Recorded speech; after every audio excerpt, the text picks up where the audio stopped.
Hi, today I'm going to teach you how the points expire setting in AiTrillion works. The points expire setting can be found in AiTrillion in the left-hand side navigation bar under loyalty rewards, and then again under rewards, and then under points expire setting. You probably have a default value filled in, but you can change this.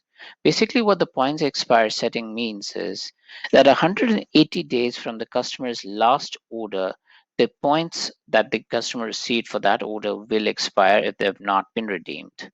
This is in your benefit as a website or a service provider because you do not want the customer amassing points and points and points and points and then suddenly take trying to redeem them, and that just might end up you know in a really bad position, a really bad state.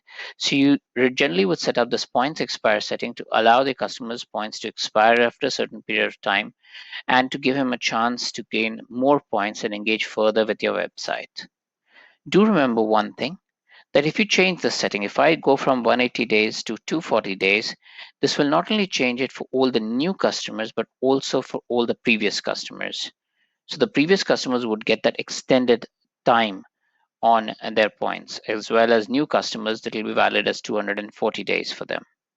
Thank you for watching this video and have a great day ahead.